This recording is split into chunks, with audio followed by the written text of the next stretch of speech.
My daughter-in-law didn't take me on the cruise, telling me flat out, "There's no money, you stay home." I smiled and replied, "All right." But by the time they boarded, I was already drinking coffee on the deck. My son screamed, "Are you stalking us? Get out of here, you crazy woman!" But then the captain approached and said something that made them turn pale and drop to their knees. Friends, before we begin this story, I ask a small favor. Subscribe to the channel, hit that like button, and tell us in the comments which city you're listening from. Your support helps stories like this ring out louder. Enjoy the listen. The kitchen smelled of smothered onions and bell peppers. It was a familiar, soothing scent, one that always reminded me of times when life was simpler and the table was fuller. I flipped the patties in the skillet, trying not to dwell on the fact that I'd likely be eating this dinner alone again. My world had shrunk to the size of the carriage house, a small guest cottage detached from the massive estate I had built decades ago. 10 years back, after my husband passed, I signed everything over to Tavorius. "You're a man. You're the head of the family now," I told my son then. I wanted him to feel the responsibility, to broaden his shoulders, but instead of eagle's wings, he only grew an appetite for his wife Kenyatta's demands. Now I lived back here, trying to be invisible, like an old piece of furniture that's too sentimental to throw out, but doesn't fit the decor anymore. The door creaked. A gust of chilly autumn air rushed into the warmth of the kitchen, followed by Tavorius and Kenyatta. They looked tense. Tavorius wouldn't meet my eyes, fiddling with the button on his blazer, while Kenyatta, on the other hand, carried herself with exaggerated tragedy. She tossed her trench coat onto a chair without even a hello, and sighed heavily, as if she were carrying the weight of all the ancestors on her back. "Mama, we need to talk," Tavorius began, but his voice trembled. He looked at his wife, searching for backup. Kenyatta immediately seized the initiative. "Mother Ophelia, we have a crisis." Her voice dripped with honey, carrying that fake note of concern that always made my jaw tight. "Remember we talked about the roof? That leak in the east wing?" I nodded. Of course I remembered. A week ago, I had withdrawn $15,000 from my savings account, almost everything I had left from my burial fund, and gave it to them. They said the repairs were urgent. Otherwise, the house, my house, would start to rot. "Well," Kenyatta paused, dramatically pressing a palm to her chest, "the estimate went up. The contractors opened up the ceiling, and there's black mold. The beams are rotted through.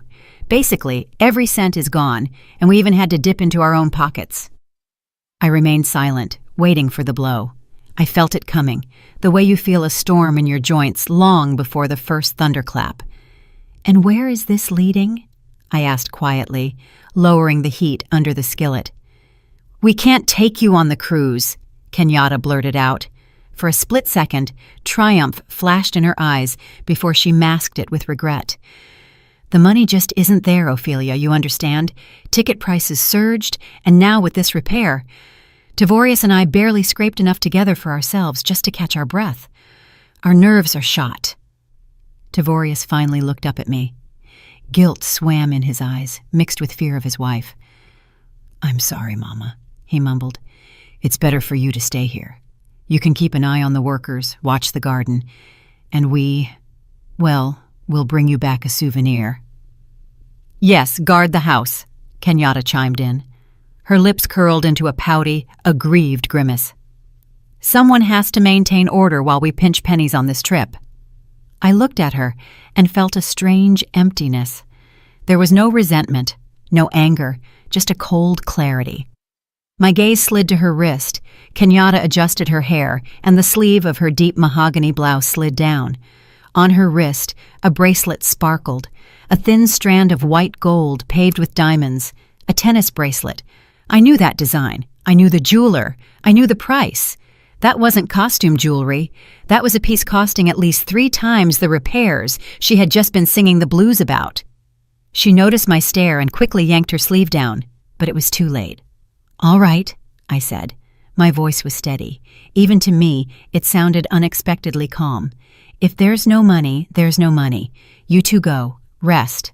I'll watch the house." They exchanged glances. They expected tears, guilt trips, begging. My composure threw them off, but relief outweighed their suspicion. "That's settled then." Kenyatta jumped up, instantly forgetting the tragedy act. "We need to rush and pack. We leave early tomorrow morning. Don't offer us the food. We're fasting before the trip." They left, leaving me in the silence of the cooling kitchen. I spent the evening doing my usual chores, washed the dishes, wiped the table. The darkness outside thickened, turning the garden into a black and white photograph. Closer to midnight, I gathered the trash to take it out to the bins by the main gate. It was crisp outside. The wind tumbled dry leaves down the driveway. I approached the large dumpster used by the residents of the main house, my son and his wife. The lid was propped open. Tavorius must have thrown something out in a hurry before bed. The wind caught a crumpled ball of paper falling from the bin and rolled it to my feet. I bent down and picked it up. It was heavy paper, crushed into a careless sphere. I wanted to just toss it back, but something, maybe the quality of the paper, too thick for a grocery store receipt, made me pause. I smoothed out the sheet. The street lamp overhead was dim, but the letters and numbers were distinct. It was an invoice from Apex Voyages. Date, yesterday. Payer, Tavorius St. James. Memo, reservation, Grand Owner's Suite on the riverboat, the Gilded Magnolia. Total, $15,000. The world around me froze.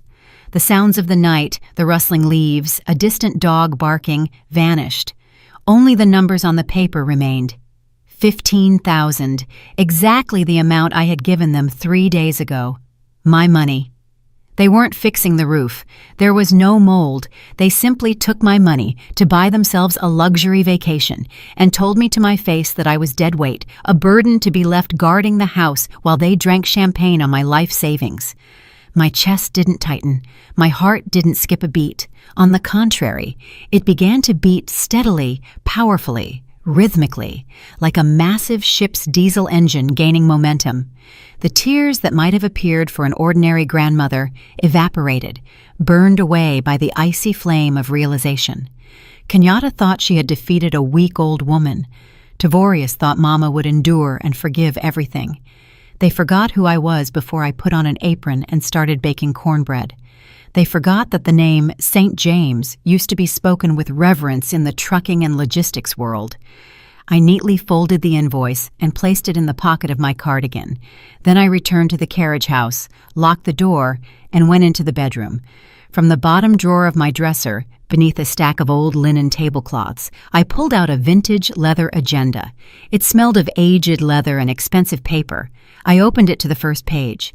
There was only one number written there, a number I hadn't dialed in 12 years, a direct line, a personal channel. I picked up the phone. It rang for a long time, but I knew someone would answer. Even in the middle of the night, for me, he would answer. "Speaking," a raspy, surprised male voice answered. "Who is this on this line?" "Hello, Cyprian," I said. My voice was hard as steel. "This is Ophelia. I need to exercise my executive override, and I need a stateroom on the Gilded Magnolia, right now." "Ophelia?" Silence hung on the line, heavy and tangible. "Yes, it's me. Don't ask why I'm calling. Just listen. I need the current ownership structure of the Riverflow Holdings Group, immediately." A minute later, I learned something that made me smile genuinely, for the first time in 2 days, in the darkness of my bedroom. The cruise line that owned the Gilded Magnolia wasn't just a partner. It was a subsidiary we had acquired 15 years ago, back when I stood at the helm, and according to the documents Cyprian pulled from the archives, my silent partner shares extended to it as well. Legally, I wasn't just asking for a favor. I was preparing to step onto the deck of my own ship. The next 48 hours passed in a mode I had almost forgotten, but which my body remembered instantly. Cold, emotionless efficiency. While Tavorius and Kenyatta ran around the house arguing over which suitcases to take, I waged war over the phone, locked in the bathroom with the water running for cover. My attorney, an old friend named Solomon with a voice as creaky as an unoiled wagon wheel, initially tried to talk me out of drastic moves. But when I explained the situation, he just chuckled. Ophelia, you always knew how to play the long game. Have it your way. I'll prepare the papers transferring operational control for the duration of the voyage. Captain Thaddeus will be notified. Thaddeus? Emmerich Thaddeus. I remembered him as a young first mate, honest, straight as a rail. That worked in my favor. Between calls, I packed. I unlocked the cedar closet in the back, the key to which hung around my neck with my crucifix. There, in garment bags of thick canvas, hung my past life. Clothes Kenyatta had never seen, or she would have sold or stolen them long ago. I pulled out a cream-colored linen pantsuit, Italian fabric, impeccable cut. To go with it, a silk scarf with an abstract pattern in terracotta and gold tones. No housecoats, no worn-down slippers. If I was going to war, I was going in dress blues. On the morning of their departure, chaos reigned in the main house. Kenyatta was screaming at Tavorius about a forgotten makeup bag. Tavorius was running around bug-eyed, trying to shove yet another duffel into the trunk of the SUV. I stepped out onto the porch in my usual gray raincoat, hiding my new attire underneath. In my hands, I held an old battered travel bag, a decoy. "Tavorius!" I called out. He flinched, nearly dropping a toiletry kit. "Mama, what now? We're running late!" he barked, wiping sweat from his forehead. "I wanted to say I won't be sitting at home," I said calmly. "I'm going to Sister Althea's place. Her sciatica is acting up. She asked for help. I'll be back in a week, just when you return." Kenyatta leaned out of the car window, already wearing dark sunglasses. "Althea? Perfect!" she threw out, not even hiding her joy. "Less electricity wasted. Leave the keys with the neighbor. All right, we're leaving. Tavorius, get in already." They didn't even hug me. Tavorius waved a hand, jumped behind the wheel, and the car peeled out toward the gate, tires screeching. I watched them go until the red taillights disappeared around the bend. "Safe travels," I whispered into the void. Exactly 30 minutes later, a black stretch sedan pulled up to my gate, gravel crunching softly. A chauffeur in a cap stepped out, opened the door for me, and bowed his head respectfully. "Mrs. St. James, we are ready. Captain Thaddeus is expecting you." I slid onto the soft leather of the back seat. The gray raincoat fell to the floor. I put on dark sunglasses, adjusted the silk scarf at my neck, and looked into the rearview mirror. Staring back was not a pensioner who could be tricked and abandoned. Staring back was the boss. The drive to the port in New Orleans took an hour. We moved fast, confidently, ignoring traffic thanks to the special pass on the windshield. When we pulled up to the river terminal, I saw exactly what I expected. The boarding line was massive. People were shoving, children were crying, someone was arguing with security. Heat, humidity, the smell of exhaust fumes. My driver didn't get in the general line. The car smoothly bypassed the crowd and headed toward a closed gate marked Service Entrance, Authorized Personnel Only. The guard, seeing the license plate, instantly hit a button, and the barrier flew up. We drove right onto the wharf, where asphalt turned to concrete, right up to the gangway. I saw them about 50 yards away, behind a chain-link fence separating the VIP zone from the general mass. Tavorius, sweating profusely, was dragging 2 massive suitcases, trying to push through to the check-in counter. Kenyatta stood nearby, waving her hands and yelling at a porter who seemed to be ignoring her hysterics. They looked pathetic in their pretense of luxury, paid for with stolen money. The driver opened the door. I stepped onto the concrete pier. The wind from the Mississippi hit my face, humid, heavy, smelling of freedom and river silt. 2 young crew members in impeccable white uniforms immediately ran up to me. "Madam St. James?" one of them said, scooping up my small bag as if it were a royal relic. "Welcome aboard. The captain has ordered your luggage to be taken to the owner's suite immediately. Please, follow us." I adjusted my glasses, and without looking back at the fence where my son and daughter-in-law were fighting for a place in the sun, I stepped onto the gangway. They were too busy with their petty scandal to notice how the shadow of my limousine fell over their dreams. I entered the owner's suite, and the door closed silently behind me, cutting off the noise of the port. Perfect silence reigned here, broken only by the barely audible hum of the air conditioning. The space was immense. A living room with panoramic windows, a bedroom finished in mahogany, and a private exit to a secluded section of the deck. But I wasn't interested in the interiors I had approved from catalogs 10 years ago. I was interested in the large wall-mounted monitor connected to the internal security system. I pressed a button on the remote. The screen flared to life, splitting into several sectors. The camera in the deck. A corridor showed exactly what I was waiting for. Tavorius and Kenyatta were walking down the carpeted hallway, looking around like kids in a candy store. Tavorius dragged the bags, puffing but smiling, while Kenyatta floated ahead, running her fingers along the polished handrails. They stopped at the door of stateroom 404, the diamond suite, the very one I had paid for, thinking I was saving the roof of our home. They went inside. I switched the camera to the interior view. Yes, the suites had discrete cameras in the corners of the ceiling for guest safety and dispute resolution. The audio was crystal clear. "Lord have mercy, Tavorius!" Kenyatta squealed, tossing her purse onto the massive bed covered in snow-white linens. "Look at this balcony! Look at this bathroom!" She twirled around the room. Her fuchsia dress was a bright blur against the cream walls. Tavorius, wiping his sweat, flopped into an armchair and spread out in a satisfied grin. "Well, was it worth it?" he asked, looking at his wife with adoration. "You better believe it." Kenyatta ran to the table where a welcome bottle of champagne waited in an ice bucket. "Open it quick. We need to celebrate the start of our freedom." The pop of the cork sounded dry, like a gunshot, through the speakers in my cabin. Tavorius poured the sparkling wine into tall flutes. Foam spilled over the edge, dripping onto the carpet, but they didn't care. "To us," Kenyatta proclaimed, raising her glass. "And to finally breaking out of that crypt."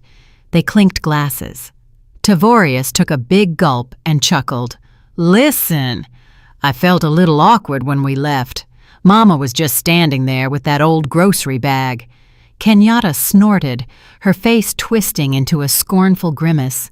She set her glass down and hunched over, shuffling her feet, mimicking a shaky walk. Her voice changed, becoming scratchy and pitiful. A caricature of my voice, though I never spoke that way. "Oh, children, you go on. I'll stay here with the cats, guard the house, save a penny," she mumbled, and they both exploded with laughter. "Oh, I can't. She's so naive, Tavorius. No money." She swallowed it and didn't even choke. "The old heifer believes anything we say, as long as we don't bother her." "She's probably sitting there right now, drinking her empty tea and thinking, 'Poor us,'" Tavorius added, pouring himself more. "Well, it's fine. Let her guard. Fresh air is good for her, and we are royalty." I stared at the screen without blinking. In my hand was a cup of hot coffee, and it wasn't trembling. I felt no pain, only disgust, as if watching roaches that had gotten into the sugar bowl. They felt untouchable. They thought the world belonged to them. "All right, enough about sad things." Kenyatta downed her champagne in one gulp. "Let's go. I want to see the restaurant. They say the chef is from France, and we need to put the staff in their place immediately. Otherwise, they like to slack off with tourists." They left the cabin, slamming the door. I saw in the hallway how Kenyatta snapped her fingers under the nose of a passing maid, demanding she move her cart out of the way. I picked up the internal phone and dialed a short number. "Captain?" I said. "Yes, Madam St. James." Emmerich's voice was crisp, military. "The guests from 404 have left the cabin. Initiate Phase 2. Pack their things neatly, but without extra reverence, and block their key cards." "It will be done. The keys for the new assignment are ready." I leaned back in my chair. The show was starting. An hour passed. The sun began to dip toward sunset, painting the Mississippi waters in gold. The gilded magnolia blew its horn and smoothly departed from the wharf. Tavorius and Kenyatta were, judging by the cameras, terrorizing a bartender on the middle deck, demanding he remake cocktails that, in their opinion, had too much ice. When they returned, flushed and pleased with themselves, to the doors of their suite to dress for dinner, I turned the sound back on. Tavorius casually tapped his card against the lock. The indicator blinked red. He frowned, wiped the card on his blazer sleeve, and tapped it again. Red. "What are you digging around for?" Kenyatta asked impatiently. "I need to use the bathroom." "Yeah, it demagnetized or something," Tavorius grumbled, starting to get nervous. He jerked the handle. The door was locked tight. At that moment, a senior steward, a young man with perfect posture and a stone face, appeared from around the corner as if by accident. "Problems, folks?" "Your stupid card isn't working," Kenyatta barked. "Open the door for us immediately. Our things are in there." The steward smiled politely, but his eyes remained cold. He pulled out a tablet, checked the data, and shook his head. "I apologize, Mrs. St. James. There was an administrative error during booking. You see, this suite is reserved under a priority shareholder list. An asset reallocation occurred." "What?" Tavorius's eyes bugged out. "What assets? We paid $15,000. This is our cabin." "Unfortunately, the system annulled your stay in this category," the steward continued unflappably. "Your belongings have already been transferred to a stateroom corresponding to your current status of confirmed loyalty." He handed Tavorius 2 ordinary mechanical keys with heavy brass tags. Stamped on them was the number 012. "Where is that?" Kenyatta asked suspiciously, not taking the key. "Lower deck, ma'am. Stern sector. Next to the engineering block." "Are you kidding?" she screeched so loud the echo bounced down the corridor. "In the bilge? You want to shove us in the bilge? I will complain. Where is the manager? Where is the captain?" "The administration office is located on the sun deck in the VIP zone," the steward replied calmly, pointing to the stairs. "But I'm afraid the decision is final." Kenyatta snatched the keys from the steward's hand and threw them at Tavorius. "Let's go," she hissed, grabbing her husband by the elbow. "We are going to tear this 2-bit operation apart. I will sue them. They will be crawling on their knees." They spun around and, stomping like elephants, ran toward the stairs leading to the upper deck, where, sitting in a soft armchair, enjoying the sunset and the silence, I was waiting for them. I adjusted my glasses, opened a volume of French poetry, and took a sip of espresso. Steps on the stairs grew louder. Rage was approaching to crash against the cliffs of my reality. The door to the VIP sun deck flew open with such force it sounded like it was breached by a battering ram. The slam of metal against the magnetic stop made the gulls lazily circling the stern scatter in fear. I didn't even flinch, just carefully turned a page, enjoying the rustle of thick paper, and brought the porcelain cup to my lips. "Where is this damn manager?" Kenyatta's shrill voice sliced through the river air, destroying the harmony of wind and waves. "I demand someone come out here immediately. We paid money," Tavorius echoed, out of breath from the run. "You have no right to put us in a doghouse." They burst onto the deck, ready to smash and break. Their eyes feverishly searched for a victim, someone in a uniform to vomit their poison onto. But the deck was empty. Only me, sitting at the center table under a canvas awning, and a waiter frozen at a respectful distance with a silver coffee pot. They froze. At first, they only saw a silhouette. A woman in an impeccable white linen suit, a wide-brimmed hat, and huge dark glasses hiding half her face. A woman radiating peace, and that specific lazy confidence that only comes from very old money. Kenyatta took a step forward, opening her mouth to keep screaming, but the words stuck in her throat. She squinted. I slowly removed my glasses and looked at them. The silence hanging over the deck was louder than any scream. Mama? Tavorius exhaled. His face stretched, his jaw dropped, making him look like a foolish fish thrown onto the bank. Kenyatta paled, then turned red, spots of anger blooming on her neck. "You?" she shrieked, and in that sound there was as much disbelief as rage. "What are you doing here?" I neatly placed the glasses on the table next to the book and checked my watch. "Drinking coffee, Kenyatta, and enjoying the view, until you came and ruined it with your shouting." Tavorius stepped toward me, clenching his fists. His fear shifted to aggression, the defensive reaction of a weak man backed into a corner by his own delusions. "Are you stalking us?" he yelled, spitting slightly. "Have you completely lost your mind, old woman? Get out of here, you crazy stalker. How did you even get here? On whose dime?" "It's our money." The realization hit Kenyatta. She flew to the table. Her eyes burned with a fanatical gleam. "You stole our money. You didn't pay for the repair. You bought a ticket to ruin our vacation." "It was my money, Kenyatta," I replied calmly, not raising my voice. "The money I saved for years, which you two stole from me under the guise of rotten beams." "You witch!" Kenyatta lost the remnants of her self-control. She lunged across the table, trying to grab me by the lapel of my jacket to shake me out of the chair. "Get out of here! Security! Throw this pauper out!" Her fingers with long, sharp nails almost touched the fabric of my suit when a voice, like a ship's horn, shook the air. "Remove your hands!" It wasn't a shout. It was a command given in a tone that allowed no second of delay. Kenyatta recoiled as if shocked by electricity. Tavorius tucked his head into his shoulders. From the doors of the bridge, Captain Emmerich Thaddeus emerged. In his dress uniform, with gold stripes on the sleeves and a peaked cap, he looked like a cliff face. Behind him stood two burly security officers. Thaddeus walked past the frozen Tavorius without even looking at him and stood between me and Kenyatta. His shadow covered my daughter-in-law completely. "Remove your hands from the owner of this vessel," he rumbled, looking down at Kenyatta with undisguised contempt. Tavorius blinked, trying to digest what he heard. "Owner?" he repeated, his voice cracking. He giggled nervously, pointing a finger at me. "Captain, you're mistaken. This is my mother. She's a pensioner. She lives in a guest cottage. She only has money for sweet tea." Thaddeus slowly turned his head to Tavorius. There was ice in his gaze. "Mr. St. James," he pronounced in a frosty tone, "allow me to enlighten you. Madame Ophelia St. James is the holder of the controlling interest in Riverflow Holdings. She owns this shipping company, that port back there, and this riverboat, from keel to stack." Tavorius swayed. He looked at me, then at the captain, then back at me.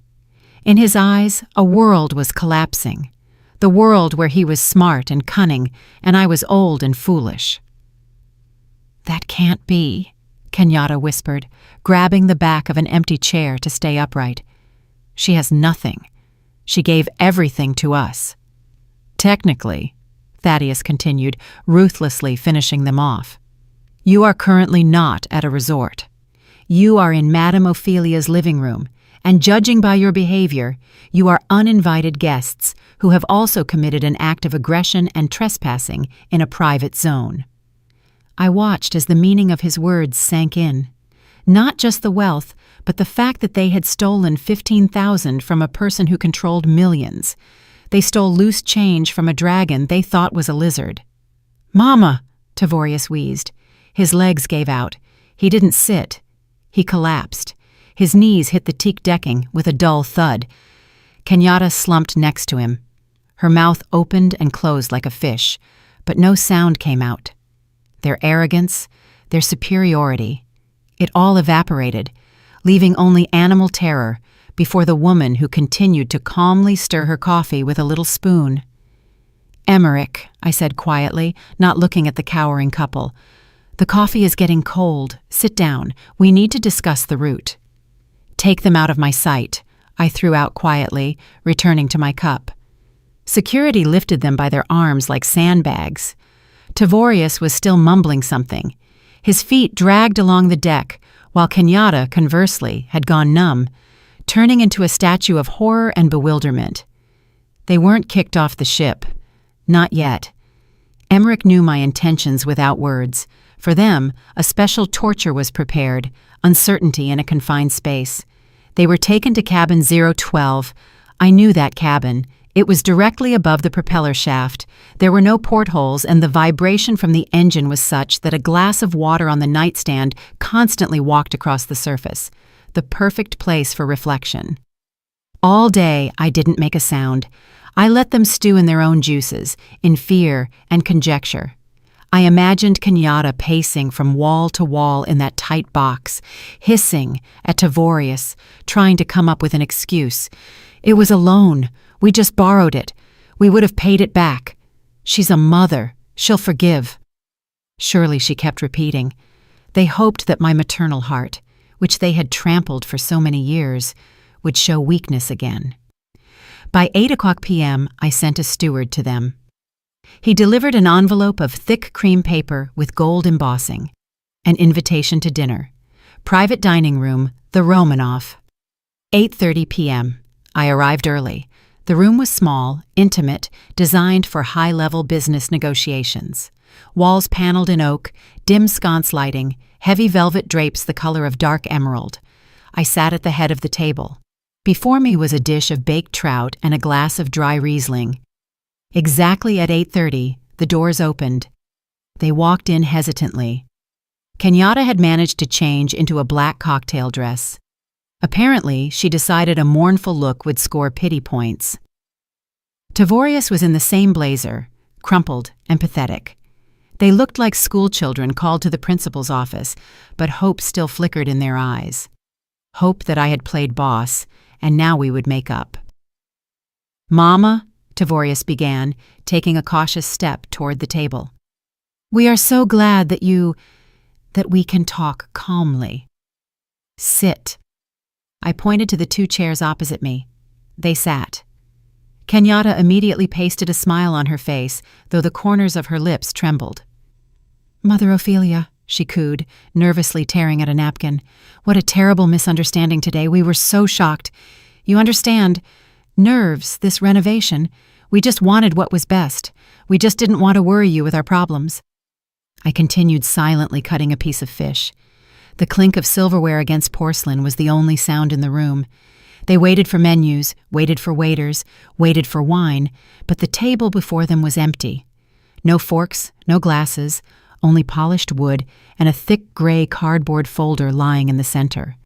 "Where is—" Tavorius looked around in confusion. "You will not be served dinner." I put down my fork, dabbed my lips with a napkin, and looked at my son. There was no warmth in that look, only fatigue. "Have you eaten, Tavorius? You've been eating at my expense for the last 5 years. I think you're full to the throat." "What are you talking about?" He tried to feign misunderstanding, but his eyes darted to the folder. I reached out and slowly, with a quiet scrape, pushed the folder toward them across the table. "Open it." Tavorius flipped the cover with trembling fingers. Kenyatta craned her neck, peering at the papers. The first page was a spreadsheet. Numbers, columns, dates, red marker notes. "That is not a cruise bill," I said, taking a sip of wine. "That is a forensic accounting audit. A full audit of my personal accounts and the accounts I gave you access to via power of attorney." Tavorius paled until he blended with the tablecloth. Kenyatta swallowed convulsively. "Did you think I didn't notice?" My voice was quiet, but every word fell like a stone. "Receipt for hypertension medication, $400, but withdrawn from the card, $1,500. Mama, prices went up, the pharmacy is expensive." But in reality, the difference went to Kenyatta's manicures. I turned the page in my memory, knowing the document by heart. "Groceries. You brought me a bag of grits and milk, but wrote off $1,000 a week as helping Mama. You even paid for gas for your SUV with my pension card."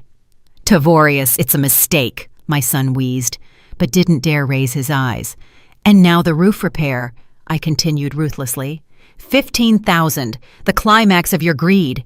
You didn't just steal that money. You stole it while looking me in the eye and telling fairy tales about rotten beams. You stole it knowing it was my last savings for a rainy day." "Ophelia, listen!" Kenyatta shrieked, realizing the earth was sliding from under her feet. "It was a loan! We wanted to return it! Tavorius is having trouble at work. We just—" "Enough!" I slammed my palm on the table. The sound was sharp and short. They flinched. "I wasn't senile, Tavorius," I said very softly, and that softness terrified them more than screaming. "I was patient. I hoped your conscience would wake up, that you would remember who bought you that house you live in, who paid for your education. I waited for you to be satisfied, but you are insatiable."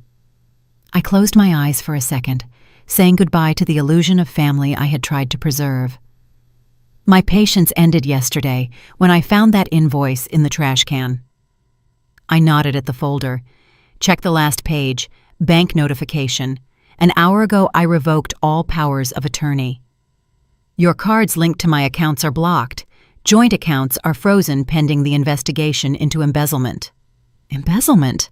Tavorius looked up at me, eyes full of horror. Mama, you're pressing charges? Your personal cards are currently overdrawn, I continued, ignoring his question. Credit limits annulled by my order as the owner of the partner bank. You don't have a dime, not even for a bottle of water. Kenyatta jumped up, knocking over her chair. You can't do this. We are your family. We are here in the middle of the river. How will we live? How would you live without me? I answered calmly, humbly and quietly. I pressed the button to summon the staff. Dinner is concluded. You are dismissed. Go to your cabin. You need to sleep. Tomorrow will be a hard day for you. The doors opened, and the figure of the head of security appeared in the frame. Tavorius and Kenyatta, hunching over, dragged themselves to the exit, clutching the folder of evidence of their shame to their chests. They walked into the darkness of the lower decks, and I remained in the light of the lamps, alone, with cold fish and the bitter taste of victory, which tasted like ash. The morning of the next day met me with thick, milky fog rolling over the water. I sat in the solarium on the upper deck, a glass-enclosed veranda where palms and orchids grew, creating the illusion of a tropical paradise in the middle of the American autumn. In my hands was a cup of herbal tea, and a plaid blanket lay on my knees.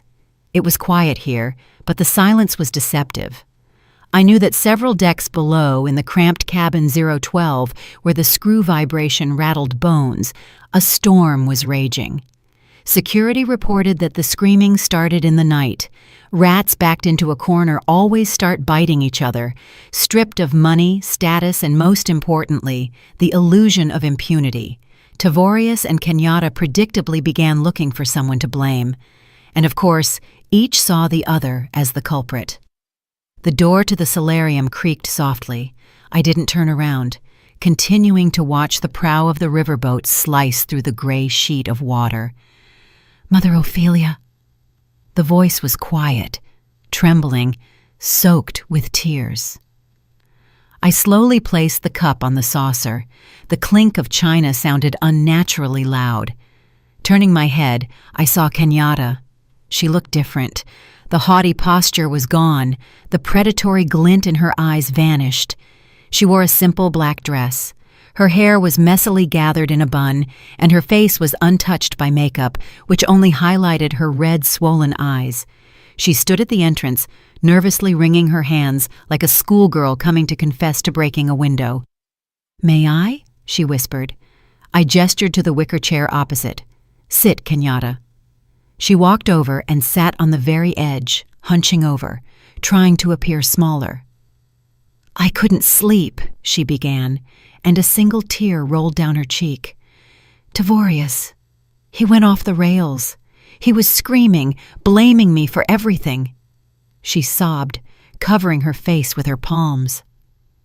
I watched this performance with detached curiosity, like a theater-goer who knows the plot by heart. "Ophelia, you have to listen to me." Kenyatta took her hands from her face and looked at me pleadingly. "I didn't know. I swear to you, I didn't know the scale. Tavorius always said it was his money, that it was bonuses, deals that went well. I believed him. He's the man, the provider. How was I supposed to know that he was stealing from his own mother?" She leaned forward, trying to catch my eye. "I'm a victim too, you understand. He used me. He forced me to live high on the hog to maintain his image.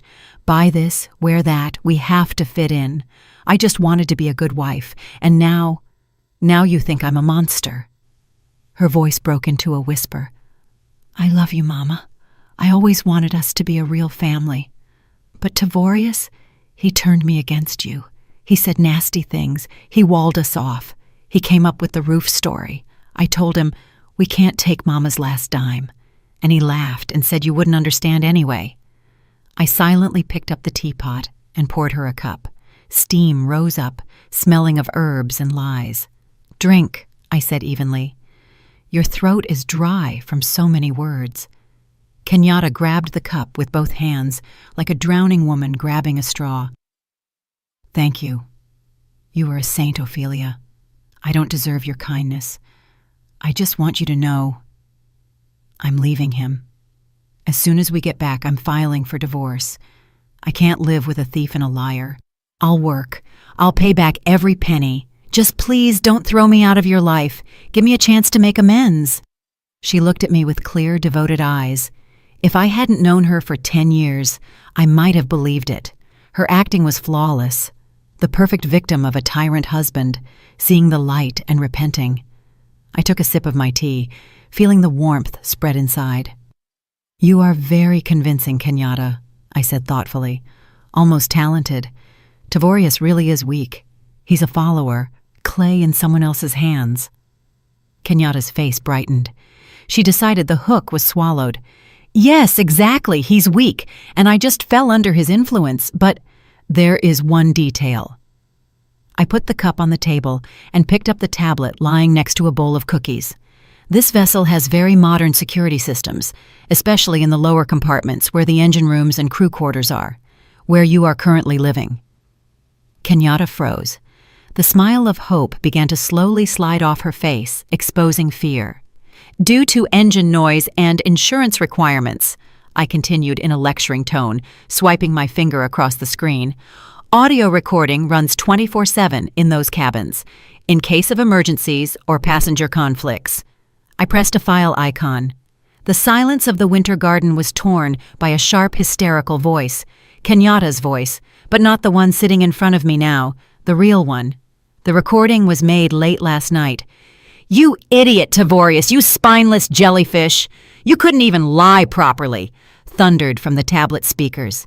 Then my son's voice was heard, pitiful and defensive. "Kenyatta, keep it down. They might hear us." "I don't give a damn," Kenyatta screamed on the recording. "Let them hear. As soon as we get off on shore, I'm finding lawyers. We're declaring her incompetent.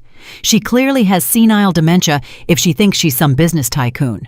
We'll dump that old cow in a state facility, the cheapest one, where they'll break her quickly. And we'll sell the house. I am not losing my money because you're afraid of Mommy." I hit pause.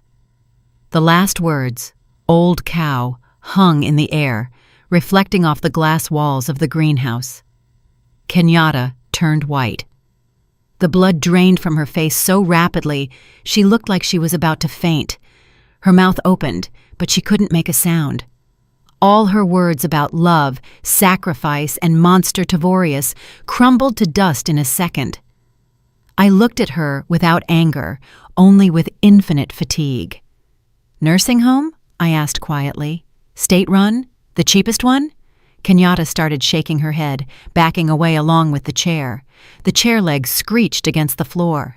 That was emotions. I didn't mean it. You never wanted a mother-in-law, Kenyatta," I interrupted her, closing the tablet cover. "You didn't want a family. You wanted a sponsor. You only saw me as a wallet on legs that for some reason was living too long." I stood up. Kenyatta pressed herself into the chair as if expecting a blow. "Sponsorship canceled," I declared. "Go to your husband. Enjoy each other's company. You don't have much time left until arrival." I turned and walked to the window, making it clear the audience was over. Behind my back, I heard heavy breathing, a sob, and then hurried, shuffling steps of a person fleeing. Outside the glass, golden forests floated by, but I only saw the reflection of my own face, stern, calm, and finally, free. No more than an hour after the conversation in the solarium, the silence of my private library was broken by the noise of a struggle and heavy breathing. I was sitting in a deep leather armchair, reviewing cargo reports for the last quarter, when the doors flew open, nearly flying off their hinges. A strange procession appeared in the doorway. In front, literally dragging a man in a white coat by the sleeve, rushed Kenyatta. Her face, recently tear-stained and pitiful, was now twisted in a grimace of insane determination. Behind her, stumbling and looking around wildly, scurried Tavorius. "Here, doctor! Faster!" Kenyatta shrieked, yanking the doctor so hard the poor man's coat nearly ripped. "She's here. She's dangerous to herself and others." The ship's doctor, a man in his 50s with a gray beard and tired eyes, tried to free his arm, but my daughter-in-law's grip was iron. "Ma'am, calm down," he tried to appeal to her reason. "You cannot burst into the VIP zone like this." "You don't understand," Tavorius interrupted him, gasping for air. He ran toward me but stopped a few feet away, as if afraid I would bite. "She has acute psychosis. She's delirious. She claims she owns this ship." Kenyatta pointed a finger at me. Her nail with chipped polish trembled. "Look at her, sitting like a queen, shuffling papers. She has dementia, doctor. Progressive paranoia with delusions of grandeur. She stole our money, locked us in the bilge. She made up some river flow holdings. Inject her with something. A sedative, haloperidol, anything to make her stop spouting this nonsense." I slowly removed my reading glasses and placed them on top of the report. Their plan was transparent as glass and just as fragile. If they couldn't persuade me and couldn't intimidate me, one path remained: declare me incompetent. If a doctor documented acute psychosis and delirium, they, as next of kin, would get temporary guardianship. And that meant access to accounts, signature rights, control over the crazy old woman. It was their last bet, all in. "Doctor, I demand you document her condition," Kenyatta continued screaming, spitting saliva. "We need a medical report for guardianship. We have to save her assets before she gives them away in a fit of madness. She doesn't understand where she is." The doctor finally yanked his sleeve from Kenyatta's clutching fingers. He adjusted his coat, straightened the stethoscope around his neck, and took a step forward. Tavorius looked at him with hope. "Come on, doctor. Ask her. Ask her whose ship this is. You'll see for yourself." The doctor sighed heavily, took off his thin-rimmed glasses, and wiped them with a handkerchief he pulled from his pocket. Then he raised his eyes to me. Dancing in those eyes were sparks of amusement he was unsuccessfully trying to hide behind a professional mask. "Good afternoon, Madam St. James," he said in a soft, calm voice. "How is your blood pressure today?" "The morning pill helped." Ringing silence fell in the room. Kenyatta froze with her mouth open. Tavorius blinked as if slapped by an invisible hand. "Good afternoon, Dr. Beauchamp," I replied, smiling with the corners of my lips. "Thank you. Pressure is normal. 120/80. The river air works wonders. Shame some passengers make too much noise." "Dr. Beauchamp?" Tavorius stammered. You know each other?" The doctor turned to them. All his softness vanished. Now he looked at them like dirt stuck to the sole of a boot. "Young people," he pronounced in an icy tone. "I have been Ophelia's personal physician for 22 years. I managed her rehabilitation after her husband's stroke. I monitor her cardiology. I know every mole on her body and every neuron in her brain." He took a step toward Tavorius, and my son backed up, hitting the bookcase. "You claim your mother has dementia?" Dr. Beauchamp continued, steel ringing in his voice. "Strange. Her last MRI showed her cerebral vessels are in better condition than both of yours, judging by the idiocy you've staged here. Her mind is clearer than any captain on this river. But your hysteria suggests a need for a psychiatric evaluation, but for you." Kenyatta grabbed her head, sliding down the doorframe. "But we didn't know," she whispered. "How?" "You didn't know," I interrupted her, not getting up from the chair, "because you didn't care. For 20 years, Dr. Beauchamp came to our house once a month. Did you ever ask whose car was at the gate? Did you ever ask what medicine I take? No, you only saw yourselves." Dr. Beauchamp pulled a notepad from his chest pocket, quickly wrote something, tore out the sheet, and handed it to Tavorius. "What is this?" the son asked dully, looking at the paper. "That is a bill," the doctor explained graciously, "for a false emergency call of a senior specialist after hours for an unplanned consultation on mental health assessment. The patient's mental health is deemed perfect. My time, however, is expensive." Tavorius looked at the number. His face turned gray. $500, he exhaled. "We have no money. The cards are blocked." "That is not my problem." Dr. Beauchamp shrugged, turning his back to them. "The bill will be attached to your cabin debt. If you don't pay before arrival at the port, you'll be explaining it to the police on shore. Good day." He winked at me and walked out of the library, quietly closing the door behind him. I was left alone with them, two broken figures amidst the luxury they so craved, but which had rejected them. "Leave," I said, putting my glasses back on and returning to the report, "and close the door from the other side." Tavorius pulled Kenyatta by the hand. She walked like a zombie, staring unseeingly ahead. They left. The click of the lock sounded like the final nail in the lid of their coffin. They had lost everything, even what they never really had. I looked out the window. The shore was approaching, ancient cypress trees and an old weathered landing, the end point of their route and the beginning of mine. The riverboat shuddered through its whole frame and stopped, bumping dully against the rubber bumpers of the dock. The hum of the engines died down, replaced by the sound of wind in the willows and the cawing of crows circling above the deserted levee. We had arrived at Cottonwood Point, a desolate but hauntingly beautiful landing in rural Arkansas, hundreds of miles from the nearest major city down broken roads. I stood at the main exit on the lower deck. I wore a camel hair coat and that same silk scarf. Beside me, arms crossed over his chest, towered the head of security. Tavorius and Kenyatta appeared in the hallway a minute later. They looked pathetic, rumpled, dark circles under their eyes, twitchy. Seeing me, Tavorius beamed for a second.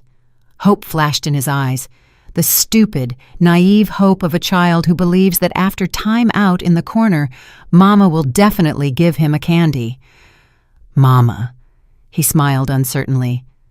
"We're here. Is this an excursion? You decided to forgive us and take us to see the old cotton fields? They say the history here is powerful." Kenyatta was silent, looking warily at the open gangway hatch. "This is your stop," I said dryly, not returning his smile. "Get out." "Oh, great." Tavorius nodded, trying to fake enthusiasm. "Let's take a walk, get some air. It'll be good for Kenyatta. She's totally fallen apart. We'll just grab our jackets." "You don't need to return to the cabin." The head of security's voice sounded like a hammer blow. "Mr. St. James, Mrs. St. James, exit." They froze. The cold autumn air rushing in from the street washed over their faces, but they didn't even notice. "What do you mean, exit?" Kenyatta whispered. I nodded at the open gangway. "Go. You are expected." Nudged by the heavy gaze of security, they stepped onto the metal grating of the gangway. They descended slowly, uncertainly, looking back as if expecting me to laugh and say it was a joke. But when their feet touched the damp, cracked concrete of the landing, they saw it. Right in front of them, huddled forlornly against each other, stood their suitcases. 4 huge plastic cases they had so proudly dragged on board in New Orleans. Lying next to them was a folder with the unpaid doctor's bill and the eviction notice. Tavorius froze. He looked at the suitcases, then at the empty levee where there were no taxis, no buses, only a lone dog sniffing a bollard. Then he looked up to where I stood leaning on the railing. "Mama!" he screamed, his voice breaking into a squeal. "What does this mean? Are you leaving us here?" Kenyatta clutched the handle of a suitcase as if it were an anchor. "You have no right," she wailed, stomping her foot. "This is the middle of nowhere. We have no money. The cards are blocked. How will we get home? It's 500 miles. I looked down at them. From this height, they seemed very small, not formidable predators poisoning my life, but petty, bustling insects. The wind whipped my hair, but I wasn't cold. For the first time in years, I was warm. "You told me before leaving, no money, stay home." My voice, amplified by the river acoustics, carried over the landing, drowning out the crows. "You said you couldn't afford a ticket for your mother." I paused, so every word would sink into their consciousness. "Well, now you have no money, and you cannot afford to continue this journey." "Mommy!" Tavorius rushed to the gangway, but the deckhands had already started raising it. Metal tore away from concrete with a clang. "Forgive us. We'll pay everything back. Don't leave us here. We'll die." You are young, healthy, I answered calmly. You have hands and feet. Find a job or hitchhike. After all, you always said you were self-made, that you achieved everything yourselves. Here is your chance to prove it. Without my money. The gangway locked into place with a crash. The engines of the Gilded Magnolia roared, churning the dark water into foam. The riverboat began to slowly drift away from the dock. "Stop! Stop, you old witch!" Kenyatta yelled, realizing pleading was useless. She threw a shoe at the ship, but it just splashed into the water. "I curse you! You'll die alone!" I didn't even wince. Their screams became quieter, swallowed by distance and the sound of water.